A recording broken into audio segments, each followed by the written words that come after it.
زندگی صرف یہ نہیں ہے جو ہم جی رہے ہیں 40 سال 50 سال، مرنے کے بعد ایک اصل زندگی ہے جو شروع ہوتی ہے۔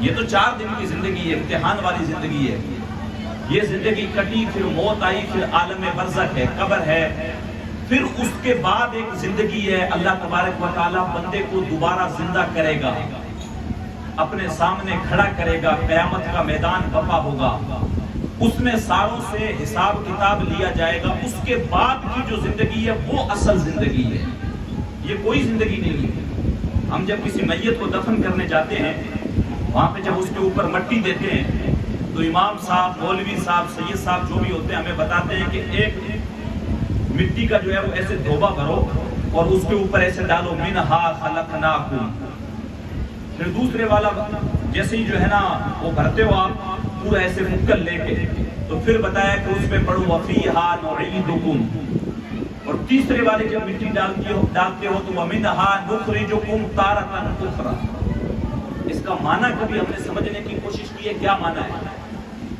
ہم پڑھ تو لیتے ہیں، 3 پڑھتے ہیں، منہا خلقناکم وفیہا نعیدکم ومنہا نخرجکم تارۃ اخری۔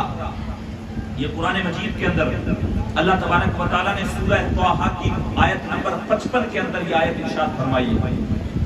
اس کا معنی یہ ہے منہا خلقناکم، یہ مٹی جو ہم بھرتے ہیں نا اور بھر کی قبر پہ ڈالتے ہیں، اللہ ارشاد فرماتا ہے کہ ہم نے تمہیں مٹی سے پیدا کیا، منہا خلقناکم، اے انسان ہم نے تجھے مٹی سے پیدا کیا، وفیہا نعیدکم، پھر موت دے کے واپس مٹی میں لوٹا دیا، پہلے مٹی سے بنایا، پھر موت دی، واپس مٹی میں واپس پلٹا دیا۔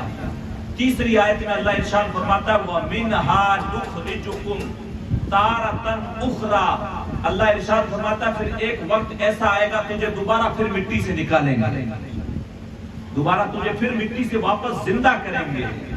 یہ ہے مرنے کے بعد دوبارہ اٹھایا جانا، اور یہ حق ہے، اس کے اوپر ایمان رکھنا ہر مسلمان کے لیے لازم ہے۔ اگر کوئی انکار کرتا ہے کہ نہیں پیر صاحب تسا تو ایویں ڈران دے کون ویکھیا مرن تو بعد بندہ پٹھا اٹھی سی، تسا کہڑے ویکھ کے تھوڑی آئے، اگر کوئی یہ بات بندہ کرتا ہے تو وہ ایمان سے خارج ہو جاتا ہے، وہ اب مسلمان نہیں رہا۔ ایمان اس چیز کا نام ہے کہ بندہ ان چیزوں پہ ایمان رکھے کہ جس رب نے ہمیں زندگی دی ہے وہی واپس موت دیتا ہے اور پھر قبر سے ایک دن واپس اٹھائے گا بھی۔ اس چیز کے اوپر جس کا ایمان ہے وہ مسلمان ہے۔ جو کہتا ہے نہیں حضرت کس نے دیکھا ہے تو وہ بندہ مسلمان نہیں ہے۔ میں یہ باتیں بڑی سمپل انداز میں آپ حضرات کو بتا رہا ہوں تاکہ آپ کو سمجھ میں آئے۔ یہ باتیں میں آپ کو پنجابی میں بھی بتا سکتا ہوں، لیکن میں اپنا جو ایک تسلسل ہے اس کو بدلنا نہیں چاہتا۔ میں اردو میں آسان لفظوں میں بتا رہا ہوں تاکہ آپ لوگوں کو سمجھ میں آئے، سمجھ میں نہ آئے تو آپ مجھے بتائیں، میں اور آسان لفظوں میں بتاؤں گا۔ بیان کرنے کا، تقریر کرنے کا مطلب یہ ہے کہ آپ لوگ اگر بیٹھے ہوئے ہیں یہاں پہ تو آپ لوگ یہاں پہ بیٹھے ہوئے ہیں تو کم سے کم کوئی میں 4 باتیں آپ کو بتاؤں تو وہ آپ کی سمجھ میں آنی چاہیے۔ اگر میں 1 گھنٹہ بولوں اور آپ کو سمجھ بھی نہ آئے، نہیں پیر صاحب بولا تھا بڑا چنگا ہے لیکن سمجھ نہیں آئی، پتہ نہیں کیا کیا، تو پھر کوئی فائدہ نہیں۔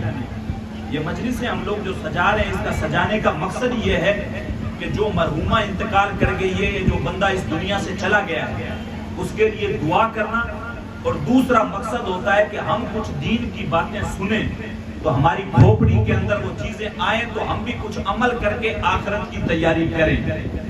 باتیں سمجھ آ رہی ہیں میری؟ ہاں، تو ارشاد فرمایا منہا خلقناکم وفیہا نعیدکم ومنہا نخرجکم تارۃ اخری۔ اللہ ارشاد فرماتا ہے اے انسان ہم نے تجھ کو اس مٹی سے پیدا کیا، واپس اسی مٹی میں واپس پلٹائیں گے، قبر میں جائے گا واپس مٹی میں مٹی ہو جائے گا۔ ایک وقت ایسا آئے گا جب قیامت آئے گی تجھے دوبارہ اسی مٹی سے واپس کھڑا کریں گے۔ اب ایک طبقہ ایسا ہے جو اس چیز کو مانتا نہیں ہے، وہ کہتا ہے کہ یہ چیز کیسے ممکن ہو سکتی ہے کہ بندہ مرے، مر کے اس کی ہڈیاں بھی مٹی کھا جائے، سارا کچھ اس کا ختم ہو جائے، اس کے بعد اللہ اس کو دوبارہ کیسے زندہ کرے گا؟ تو وہ اگر ہم نے قرآن پڑھا نہیں، اگر ہم نے قرآن پڑھا ہوتا تو ہمیں یہ چیزیں سمجھ میں آتی کہ رب نے ساری چیزیں ہمیں قرآن میں بتا رکھی ہیں۔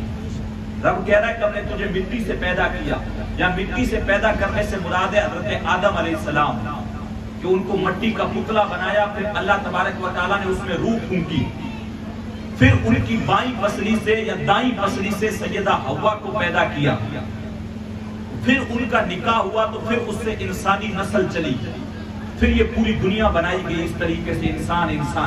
تو اصل انسان کی کیا؟ مٹی۔ مرنے کے بعد قبر میں گیا، اس کی جو ہے وہ جو بقا ہے وہ بھی مٹی، واپس مٹی کی طرف گیا۔ اب دوبارہ تیسری مرتبہ دوسری مرتبہ جب اللہ زندہ کرے گا تو وہ بھی مٹی سے اٹھائے گا۔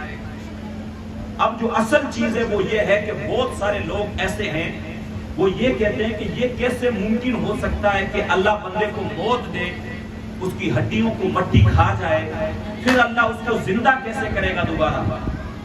اللہ تعالیٰ قرآن مجید میں ارشاد فرماتا ہے، انسان کیا سوچتا ہے؟ اَيَحْسَبُ الْإِنسَانُ أَن لَّن نَّجْمَعَ عِظَامَهُ بَلَىٰ قَادِرِينَ عَلَىٰ أَن نُّسَوِّيَ بَنَانَهُ۔ اللہ ارشاد فرماتا ہے کہ انسان یہ سوچتا ہے کہ اللہ تبارک و تعالیٰ انسان کی ہڈیوں کو دوبارہ جمع نہیں کر سکتا۔ کچھ انسان ایسا سوچتے ہیں جو اللہ کی ذات پہ، حضور کی ذات پہ ایمان نہیں رکھتے، اور ہم میں سے بھی کوئی ان پڑھ ایسے ہیں، کچھ وہ بھی ایسا سوچتے ہیں۔ تو اگر ایسا سوچتے ہیں تو اللہ کی بارگاہ میں توبہ کریں اور واپس پلٹ کے آئیں، ورنہ ایمان نہیں ہے۔ اللہ ارشاد فرماتا ہے کہ ایک طبقہ ایسا ہے جو یہ سوچتا ہے کہ اللہ مرنے کے بعد انسان کی ہڈیوں کو ہرگز جمع نہیں کرے گا۔